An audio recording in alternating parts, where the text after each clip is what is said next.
What's going on, everybody? It's your boy Warmaster. Welcome back to another episode of Easy Tech News. And in episode of this Easy Tech News, we're gonna have a look at new stuff that's coming up on September. Update preview on World Conqueror 4. As you can see in the first image, we see a map preview of a French rebel army, and also a map preview of a new Roman Crusader Legion. So this is exactly the event of Man in High Castle, where the Axis forces managed to defeat USSR. The Desert Storm troops at Al Alamein managed to defeat the Allied forces and capture Egypt, and the successful landing of London and the nuking of New York City. So you can see that there's an update right there at a first image. At the top we can see a Canadian forces, a also mysterious forces, and also the Allied forces, the United Kingdom forces at Labrador. I think it's at Labrador or at the north at Labrador. And yeah, I remember that place where I played Hoi for. But we can see the French forces, UK forces, Canadian forces. Three of them are the Allied forces, and you can see so many Axis forces on the left side. And also, there's a secret base at Frost Crown Island, covered with many mines at Fort Sever, and also at Fort George. And you can see at Montreal, Ottawa, and Sudbury, and Bangor, and Saint John, and also at Woodstock. And you look into the second image, you can see the mysterious force at the edge of Panama Canal, and also Mexico cities at the bottom at Panama and San Jose and Managua, and also the Italian forces capturing all of the Mexican core state at Guatemala, at Osaka, at Conta, and Cuadra, and also Mexico cities as well. That's the first preview. And the second image we can see also the event is called the Lost Hole. I don't think they're gonna use the word Man in High Castle because it's gonna like copyright infringe or whatever. But I believe the word the Lost Hole is a fiction event, which they managed to say that it's a fiction event. First appearance in is on September 24th. So I think they tested that in their server already, and we can see the Northern Frontier free map of resistance. We can see Japanese Pacific Garrison Army. We can see the American, Dawnbreaker. I think in the textbook of Manhai Castle, they call it the buffer zone. You know, not exactly like the fighter, but since we're doing it in in World Conqueror 4, it's gonna be like Free American Independence Army. But now we got a buffer zone. We can also see the German Hudson Garrison Corps.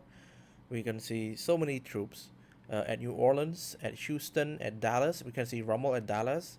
We can see Kesselring at Houston, and we can see Fort Stockton and Japanese forces. I think playing as an America would be a great way to expand. Like playing as the underdog, where you have to fight all the way back to Atlanta, and I think they're gonna trigger so many events, and you're gonna fight four ways: the Japanese, the German, the Roman, and the North Canadian. But I don't think Canadian would join them, but we'll see how it goes. But I like the way that they managed to make the map look so cool, and like expand this version. It's so amazing. With all of these map updates coming from EasyTech, and they're doing it on the event, because I think that doing it on a base game would actually make the game looks bad. But yeah, right now they're doing it on a event, so I'm excited to see, because right now we're gonna have another preview on Friday, and Stick's gonna do it on Friday as well, a stream preview.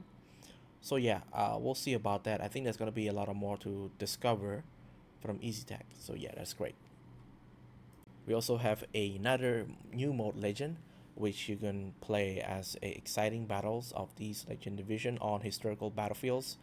Legend Division usually have powerful buff after completing the Legend scenario of the corresponding division. In addition to receive medals, elite unit fragments, and other in-game resource, you can also form the troops at a country as Legion Division in Conquest and Army Group mode. So we have Spearhead, we have Ghost Division, we also have Taman Division.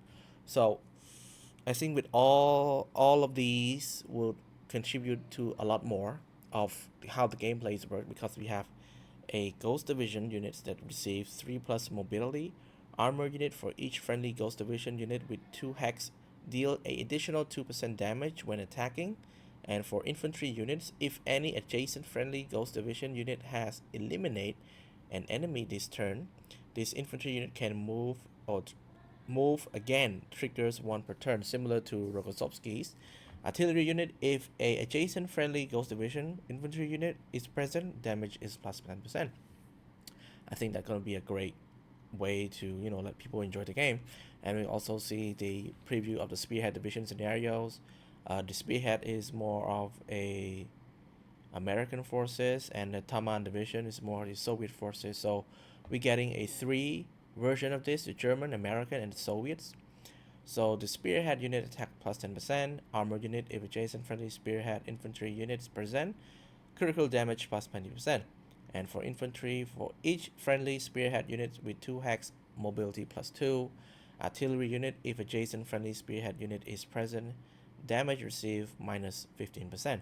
And for the Soviet forces, which is the Al-Taman division, land units against a 10% chance to dodge can be bypassed by airstrike. Naval units, friendly Taman division land unit is within hexes.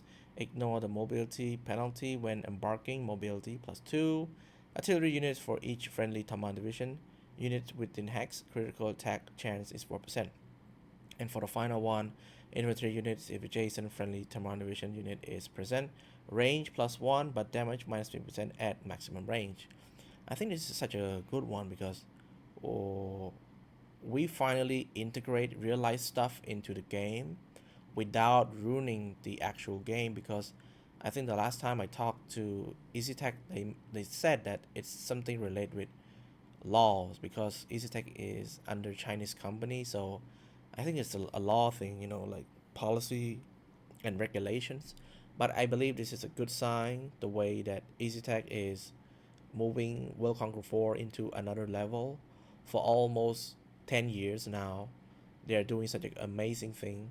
I think that they are now expanding the team. They're now doing anything just to make sure that their games are still relevant amongst today's titles. But I guess that's what one of developers do. It's a great thing. Anyway, I hope you guys enjoyed this video. I will see you guys in the next video.